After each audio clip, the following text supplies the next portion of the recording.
hərəkətin nisbiliyinə aid olan belə bir test seçeneğini nəzərdən keçirək. Deməli, bizə şərtdə verib ki, eskalator üzərində tərpənməz dayanmış sərnişini 1 dəqiqəyə qaldırır. Deməli, sərnişin eskalator üzərindədir və sükunətdədir, hərəkət etmir. Bu zaman eskalator onu öz sürəti ilə 1 dəqiqə ərzində qaldırır. Tərpənməyən eskalatorda, yəni sərnişin yalnız öz sürəti ilə 3 dəqiqəyə qalxır. İndi üçüncü halda isə bizə şərtdən soruşur ki, hərəkət edən eskalator da yuxarı qalxan sərnişin nə qədər vaxtda qalxar? Yəni burada hər ikisi hərəkətdədir. Həm eskalator hərəkət edir, həm də sərnişin hərəkət edir. Gəlin indi bu halda nə qədər vaxt sərf elədiyini tapaq.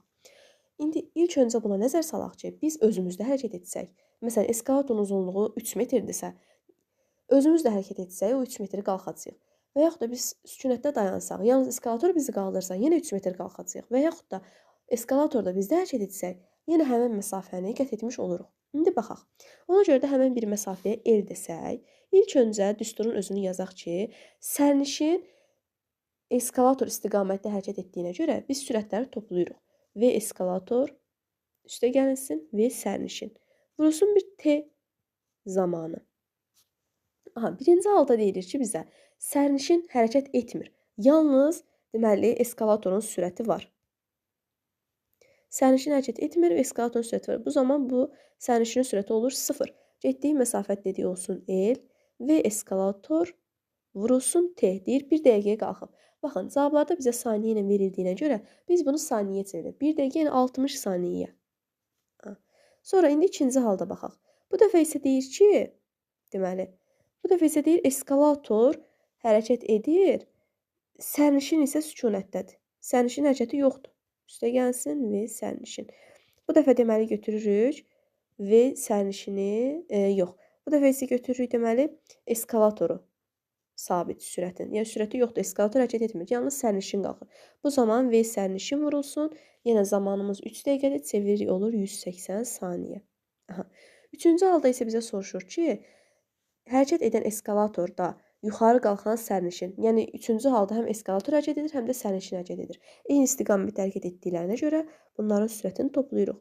V eskalator üstə gəlsin, V sərnişin vurulsun bir T zaman müddəti.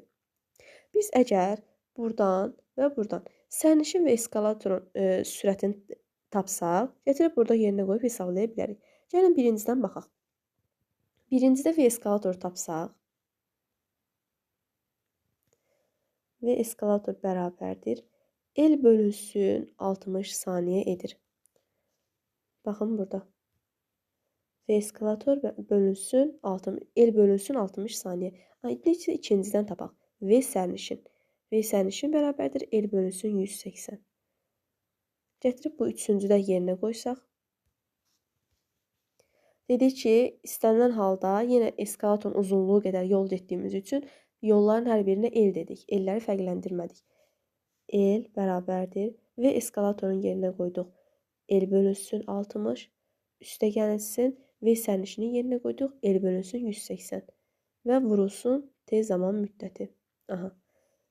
60 ilə 180 ortaq məxrəc seçsək, elə 180-in özünü götürərik.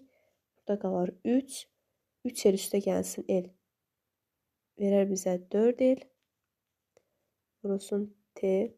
L bərabərdir. 4L bölünsün 180. Vurulsun T. L'lər gedər. 1 bərabərdir. 4 ilə də 180 ixtisar etsək, qalar 45. Deməli, 1 bölünsün 45T. Bu da bizə verər T bərabərdir 45. Çarpaz vursaq buradan.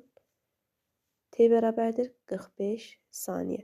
Deməli, həm eskalator, həm də sərnişin hərəkət edərsə, bu zaman 45 saniyəyə çatmış olar.